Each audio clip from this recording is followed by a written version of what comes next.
हम causes of ideal behaviour discussion कर रहे थे। तो नेक्स्ट कॉज लिखना, दूसरा रीजन, 4 लाइनें हैं, 4-5 लाइनें हैं मुश्किल से दूसरे कॉजेस में, वो लिखो जल्दी से। ठीक है, दूसरा causes of ideal gas behaviour या आइडियल बिहेवियर। ठीक है, तो लिखना according to Charles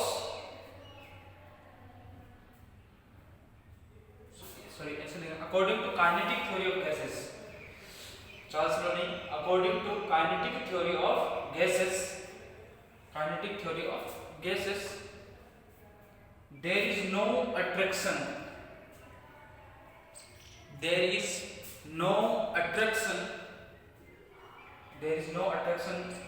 forces between gas molecules. There is no attraction forces between gas molecules. This concept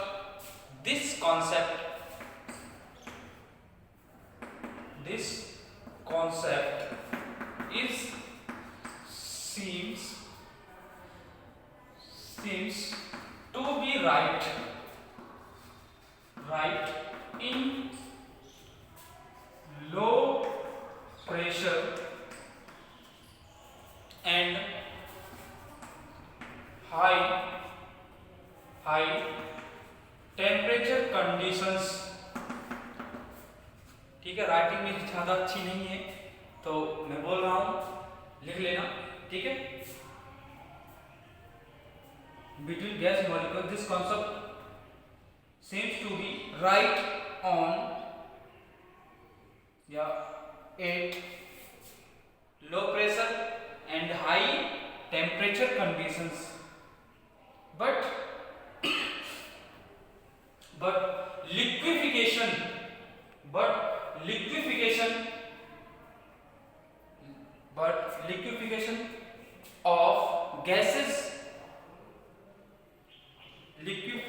of gases is the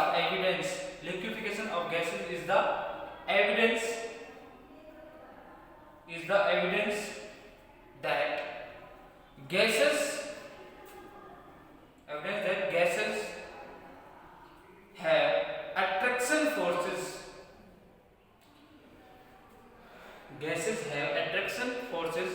between gas molecules at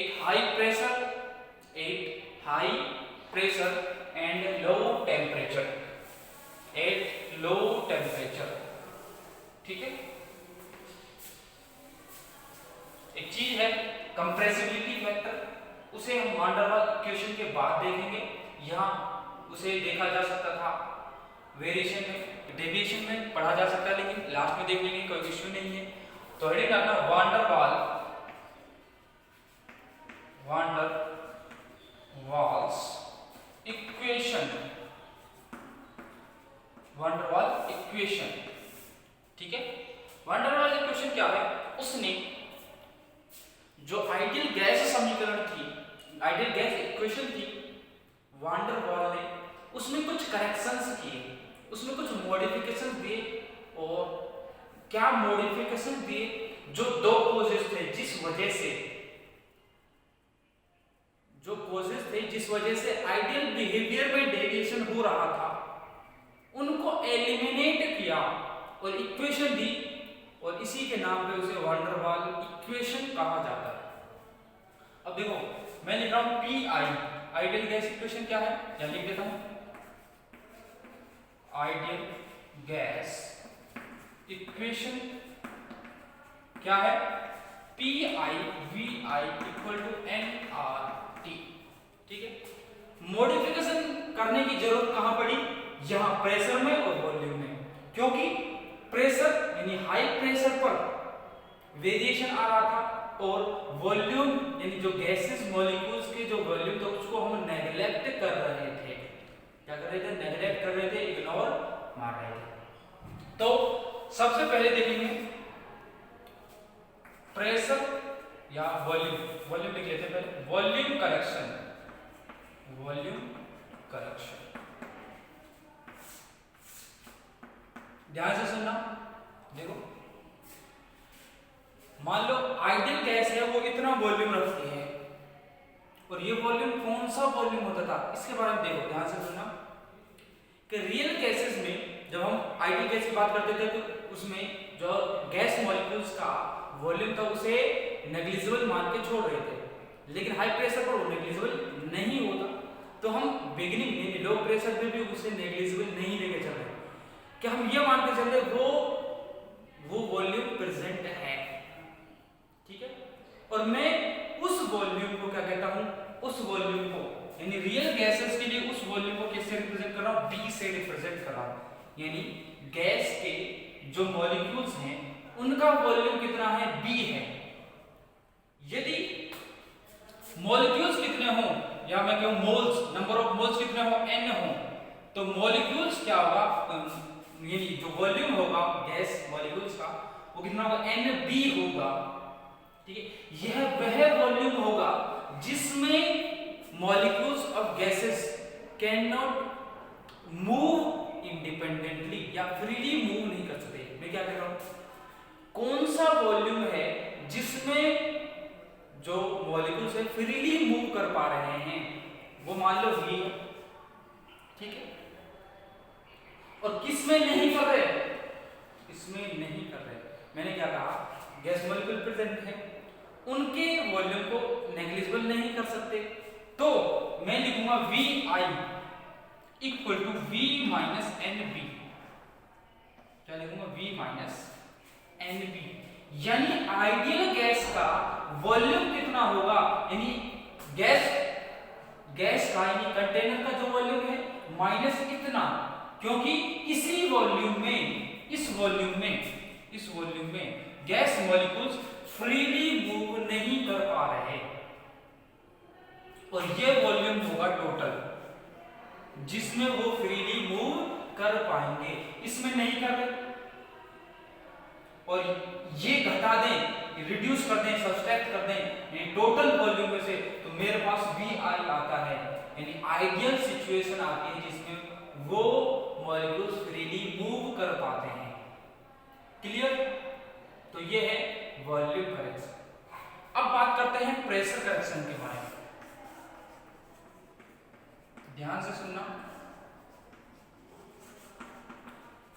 volume correction में देखो ध्यान से, ये क्या है, B को एक्सक्लूडेड वॉल्यूम भी कहा जाता है, क्या कहा जाता है, एक्सक्लूडेड या cross section volume, excluded volume, क्या कहा जाता है, एक्सक्लूडेड वॉल्यूम, जो हटाई गई, जो वॉल्यूम जिसमें मॉलिक्यूल्स फ्रीली मूव नहीं कर पा रहे हैं। अब फ्रीली मूव कब नहीं कर पाते, प्रेशर करेक्शन से पहले थोड़ा सा ध्यान से देखना, ये एक्सक्लूडेड वॉल्यूम कितना हो सकता है, ध्यान से देखिए। मैंने कहा एक मॉलिक्यूल है जिसकी रेडियस मान लो r है, और जिसका, या फिर मैं ऐसे कहूं जिसका डायमीटर कितना है, सिग्मा है, जिसका डायमीटर कितना है, सिग्मा है, तो इसकी जो रेडियस होगी वो सिग्मा बाई 2 होगी।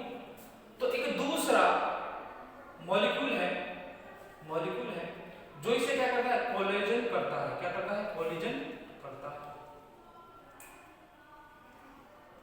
वो सेम साइज के बनाना है ना, सेम साइज के मॉलिक्यूल्स बनाने हैं, है ना, सेम साइज के मॉलिक्यूल है, वो कोलाइड कर रहे हैं, इसकी भी रेडियस कितनी है, सिग्मा बाई 2 है, यानी डायमीटर कितना है, सिग्मा है, डायमीटर कितना, सिग्मा है।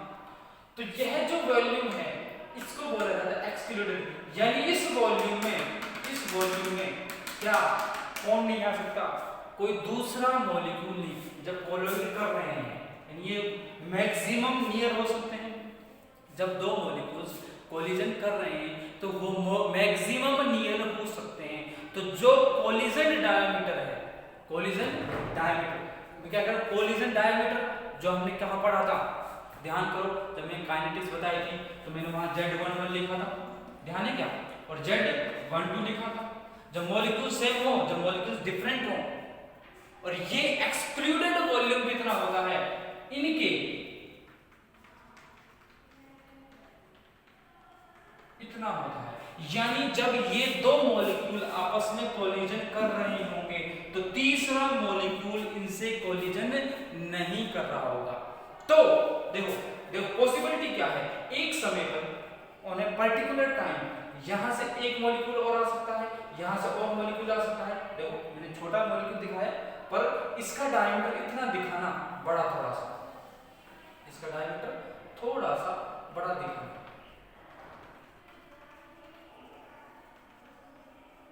ठीक है। तो मॉलिक्यूल यहां से एक यहां से आएगा, एक यहां से आ सकता है, एक यहां से आ सकता है, तो तीन और मिनिमम मॉलिक्यूल्स और कोलिजन कर सकते हैं, लेकिन पर्टिकुलर टाइम पे एक ही कोलिजन करता है। तो इस सिचुएशन में जो इसकी रेडियस होती है वो क्या होती है, सिग्मा। देखो यहां से यहां तक की रेडियस क्या है, सिग्मा है इस टाइप। और ये क्या है, ये एक्सक्लूडेड वॉल्यूम की तरह कंसीडर किया जाता है। अब ये एक्सक्लूडेड वॉल्यूम देखो, ये बड़ा वाला देखो, इसे इरेज कर रहा हूं, देखो मैं इसे क्या कर रहा हूं, इसे दिखा रहा हूं, सिर्फ इसे इस एरिया को दिखा रहा हूं। ये क्या है, एक्सक्लूडेड वॉल्यूम है। तो ये क्या है, देखो इसकी रेडियस कितनी है, सिग्मा, जबकि छोटे वाले की रेडियस कितनी है, सिग्मा बाई 2, उसकी डायमीटर है सिग्मा। तो एक्सक्लूडेड वॉल्यूम कितना होगा, देखो 4/3 पाई सिग्मा क्यू।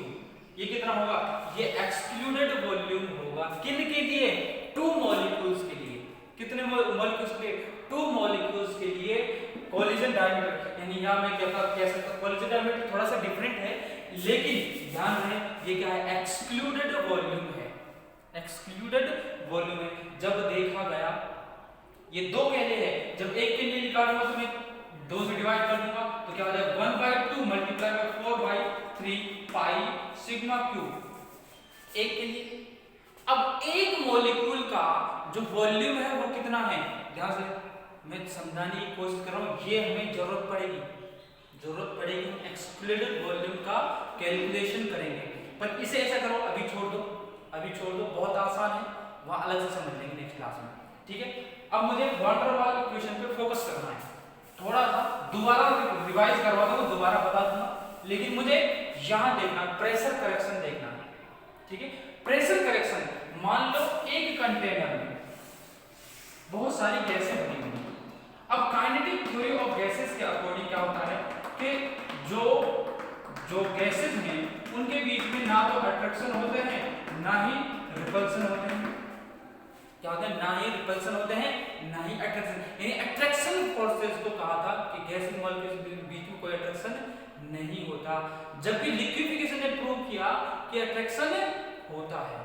तो अट्रैक्शन कैसा होगा, यानी जो गैस मॉलिक्यूल्स मूव कर रहे हैं वो मूव करते करते इन दीवार से, इन वॉल से क्या करेंगे, टकराएंगे, क्या करेंगे, कोलिजन्स करेंगे। अब कोलिजन्स से करने से ये अपना एक प्रेशर जनरेट करेंगे, वो क्या होगा, उसे ही गैसियस प्रेशर कहते हैं। डिस्कशन क्या था, उसे ही गैसियस प्रेशर कहते हैं, जब ये फ्रीली मूव कर रहे होंगे।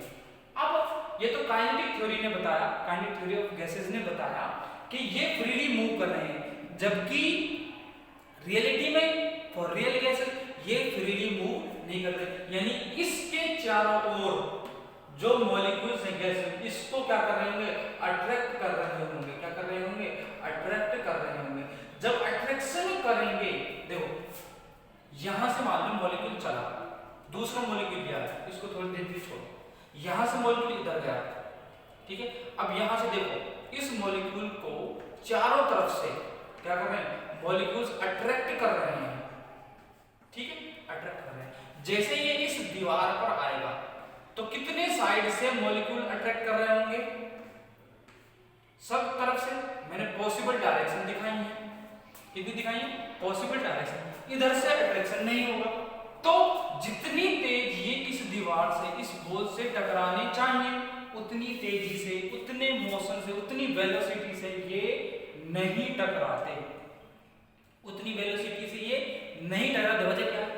जैसे देखो एक बात बताओ, आप बार बार कभी उस दीवार कभी उस दीवार के कभी उस दीवार में टक्कर मार रहे हैं, तो अचानक तुम्हारे दोस्तों को पता लगा, तुम्हें रोकने की कोशिश करेंगे, लेकिन आप फिर भी नहीं रुक रहे हो। आप फिर, लेकिन एक बात बताइए, जितनी तेज आप अकेले में होंगे उतनी तेजी से दीवार में टक्कर मार रहे थे, क्या दोस्तों की उपस्थिति में उतनी तेजी से टक्कर मार पाएंगे? क्योंकि आपके दोस्त आपको पकड़ रहे होंगे कि नहीं नहीं नहीं ये गलत है। तो ऐसा ही होता है, इनके बीच में क्या है? अट्रैक्शन है, अट्रैक्शन, और सब तरफ से अट्रैक्शन है। यहाँ जब दीवार के पास आता है तो अट्रैक्शन यहां से नहीं होता, यहां इधर से होता है, तो ये इसको अपनी तरफ क्या कर रहे हैं? खींच रहे हैं। तो जितनी तेजी से इसे, इस अणु को, इस मॉलिक्यूल को टकराना चाहिए, उतनी तेजी से ये नहीं टकरा पाते। मैं क्या कह रहा हूं ध्यान से, उतनी तेजी से नहीं टकरा पाते, यानी जो प्रेशर होगा वो कम होगा। मैंने क्या कहा? प्रेशर होगा वो कम होगा, तो मैं लिखूंगा V equal to V I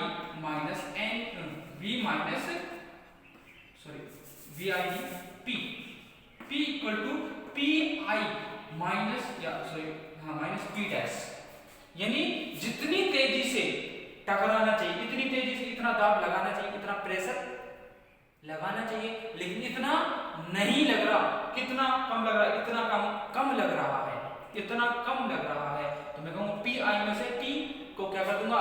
subtract कर दूंगा, तो मेरे पास क्या आएगा? P I equal to P plus P dash. अभी पी डैश क्या है? पी डैश डिपेंड करता है, किस पर डिपेंड करता है?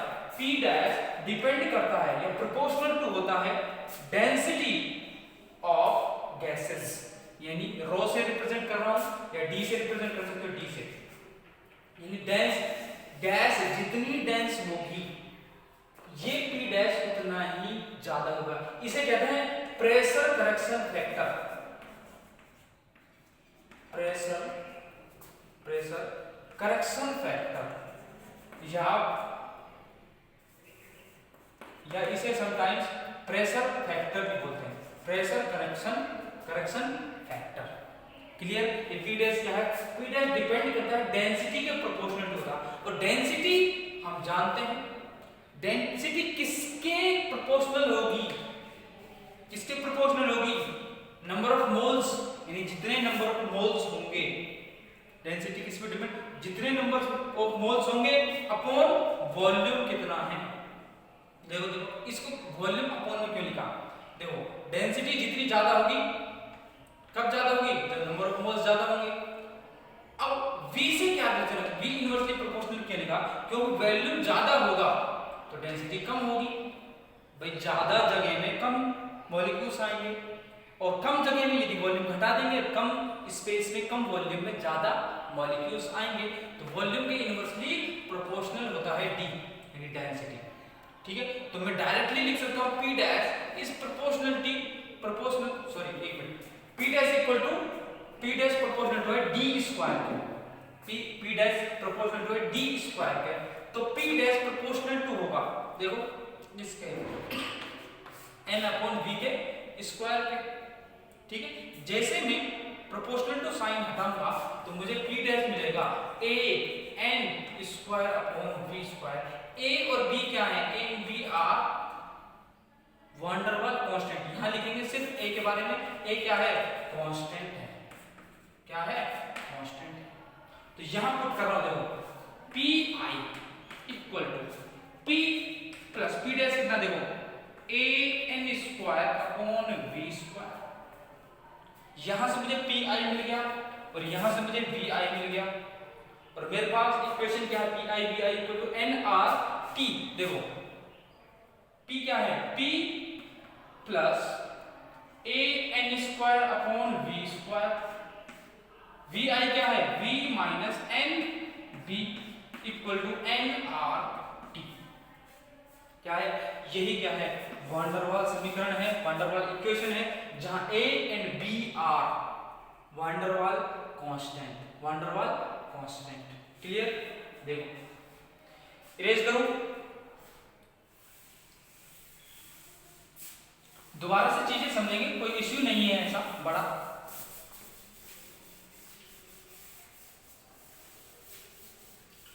सबसे पहले आइडियल गैस इक्वेशन लिखना। Ideal gas equation PI equal to nRT। क्योंकि लैंग्वेज देखना ज्यादा जरूरी है, चीजें समझ। दोबारा बताऊंगा, टेंशन मत लेना कि भाई क्या किया, सारी चीजें देखेंगे। भाई थोड़ा सा प्रॉब्लम वहां हुई थी जहां मैंने एक्सक्लूडेड वॉल्यूम को डिटरमाइन या कैलकुलेशन करने की कोशिश की थी। कैलकुलेशन हो जाता है लेकिन थोड़ा सा मुझे लगा कि होच पोच हो रहा है, तो इसको सेपरेटली मैं बता दूंगा कि जो वॉल्यूम करेक्शन हुआ है B वो कितना होता है। तो लिखना, फर्स्ट डालना वॉल्यूम करेक्शन, फर्स्ट लिखना वॉल्यूम करेक्शन, फर्स्ट लिखना वॉल्यूम करेक्शन। इसमें लिखना volume correction, the volume of gas molecule, the volume of gas molecules, the volume of gas molecules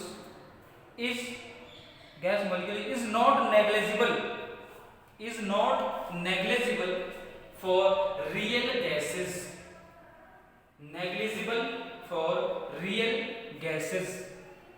Suppose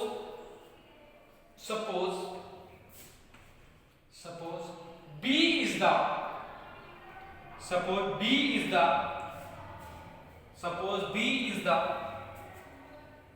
volume of, suppose B is the volume of 1 mole gas, B is the volume of 1 mole of gas molecules, 1 mole of gas molecules.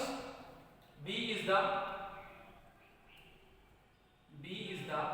suppose B is the volume of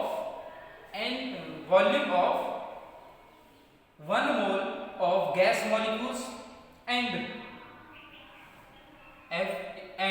if n moles of gas, if n moles of gas is present, if n moles of gas is present, n mole of gas is present in V volume, present in V volume, in V volume of gas, in V volume of gas, then NB is the volume, then NB is the volume, then मैं लिख रहा हूं, देखो ध्यान से, then NB is the volume where gas molecules cannot move freely. इस space में, इस वॉल्यूम में जो मॉलिक्यूल्स हैं वो फ्रीली मूव नहीं कर सकते, विच इज नॉन एज, कौन NB,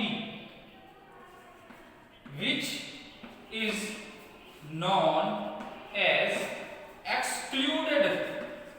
excluded volume, which is known as excluded volume. Clear?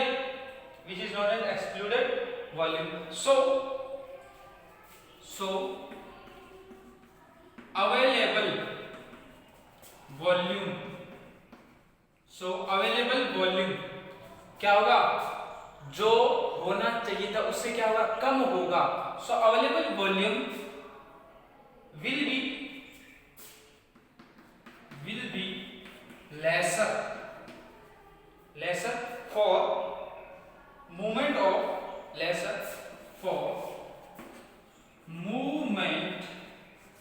of molecules, lesser for movement of molecules.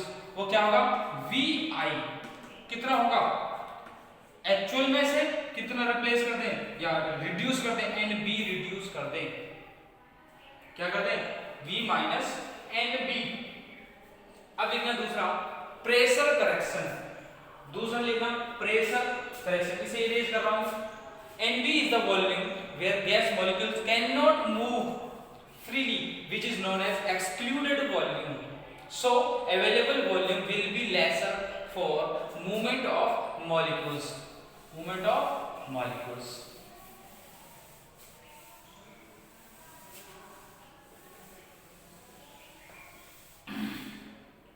Pressure correction, दूसरा डालना pressure correction. Pressure correction, pressure correction क्या है? अभी मैंने डिस्कशन किया कि according to kinetic theory of gases जो attraction forces वो नहीं होती हैं, जबकि रियल गैसेस में वो लगती हैं, और जितना प्रेशर उसे अप्लाई करना चाहिए था उससे क्या होता है, कम होता है। तो लिखेंगे according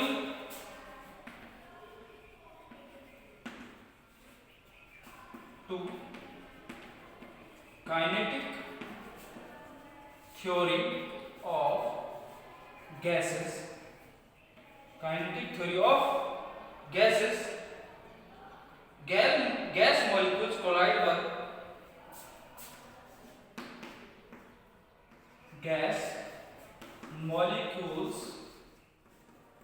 collide with walls, collide with walls of container, या जहां भी प्रेजेंट है, यदि इस रूम में प्रेजेंट है और प्रेजेंट होती है तो मॉलिक्यूल्स इस रूम की वॉल से भी कोलाइड करती हैं, कोलिजन करती हैं with walls of container. Pressure of gas, comma pressure of gas is, pressure of gas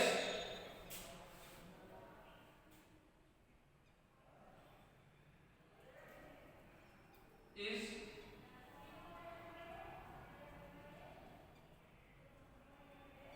pressure of gas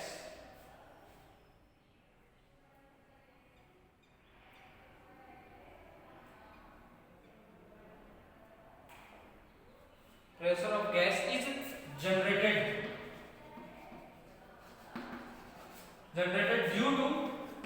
due to these collisions, in collisions की वजह से ही प्रेशर होता है। तो नेक्स्ट लिखना we assume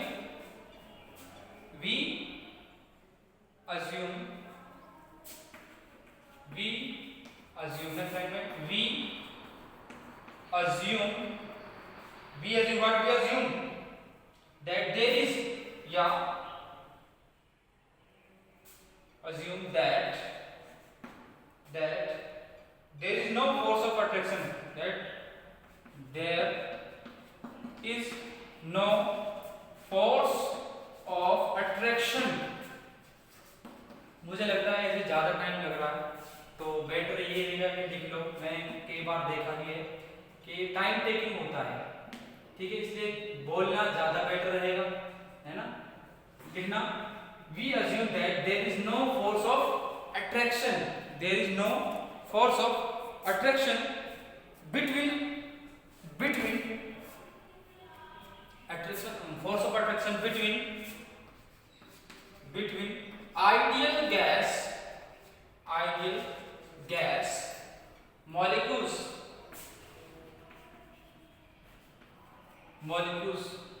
हम जानते हैं आइडियल गैस मॉलिक्यूल्स के बीच में कोई फोर्स ऑफ अट्रैक्शन नहीं होता। We assume that there is no force of attraction between ideal gas molecules. So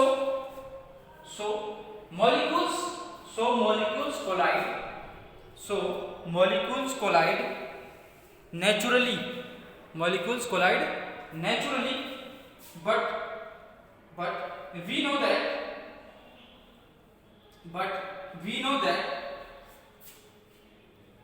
molecules of gas collide freely. but we know that attraction forces are present. Attraction forces are, but we know that attraction forces are present. Attraction forces are present between gas molecules, between gas molecules, between gas molecules, between gas molecules and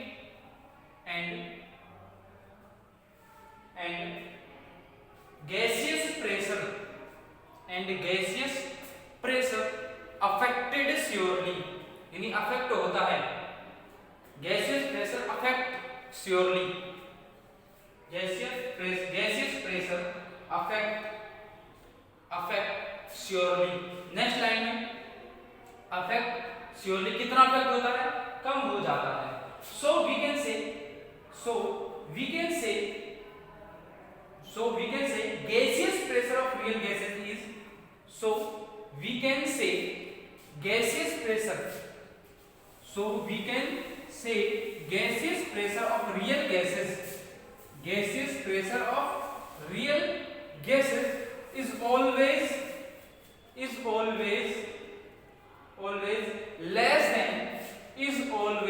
less than ideal gases, always less than ideal gases.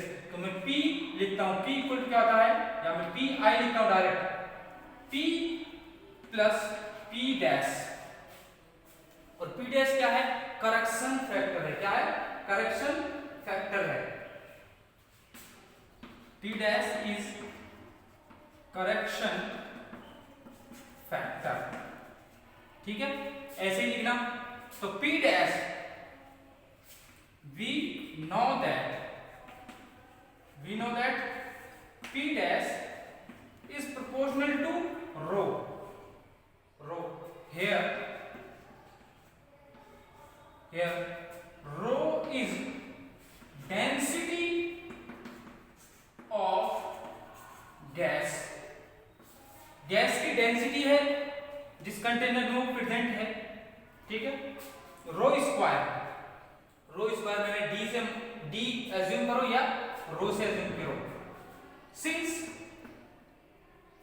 Row is proportional to n upon v, here n is number of moles and v is the volume of container. जिस container में volume gas present है उसका volume है v. तो rho is proportional to n upon v. so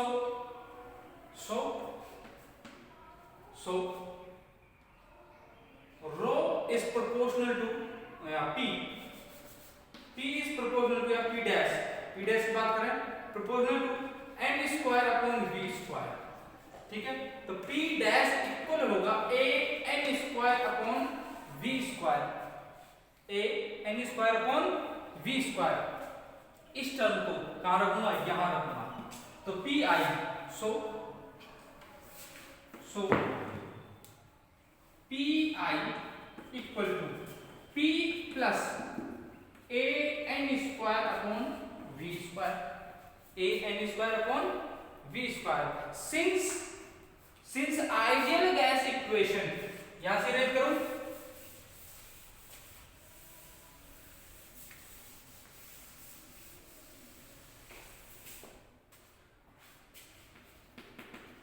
since ideal gas equation क्या होती है, अभी देखा था P I V I equal to N R T. ठीक है, P I V I equal to N R T. ये सारी टर्म्स को रिप्लेस करूंगा और पी आई देखो, पी आई कितना देखो यार, P plus A N square upon V square. V I क्या था, V minus N B equal to N R T. This equation is known as van der Waals equation. क्या है, लिखोगे this equation is known as, या फिर लिख सकते हो defined as one der Waals equation. ठीक है, defined as one der Waals equation. Clear? किसे? P plus A N square, ये क्या है, करेक्शन कितना किया, इतना करेक्शन किया। ये किसमें, प्रेशर में करेक्शन है और ये वॉल्यूम में करेक्शन है। ठीक है, और यदि मैं कहूं if n is equal to 1, यानी 1 मोल, यदि किसी गैस के कंटेनर में 1 मोल प्रेजेंट हो, तो इस इक्वेशन की, ये इक्वेशन कैसी हो जाएगी, इसे लिख सकता हूं, देखो यहां लिख रहा हूं, P प्लस एन स्क्वायर यानी P plus A upon V square, V minus B equal to R T, यानी van der Waals equation for 1 mole gas, van der Waals equation for 1 mole gas. Here लिख लेना, here A and B, A and B क्या है, van der वाल constant है।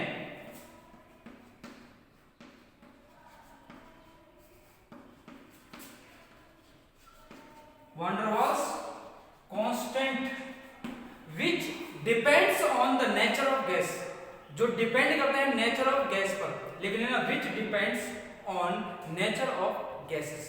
Most of the time, यानी ज्यादातर गैसों के लिए ये 1 के आसपास होता है और 1 से कम होता है। कहीं कहीं A और B की वैल्यू, यानी A की वैल्यू अप्रोक्सीमेटली 11 की भी पहुंच जाती है। ठीक है, तो ये क्या है, नेचर ऑफ गैस पर डिपेंड करते हैं। एवरी गैस के लिए ये डिफरेंट होते हैं और टेम्परेचर डिपेंडेंट होते हैं। नेक्स्ट क्लास में इसके यूज देखेंगे, यानी एप्लीकेशंस, और जो एक्सक्लूडेड वॉल्यूम छोड़ा था बीच में, तो वो टॉपिक डिस्कस करेंगे नेक्स्ट क्लास में। ठीक है, मिलते हैं नेक्स्ट क्लास में। आज के लिए इतना ही, थैंक यू वेरी मच।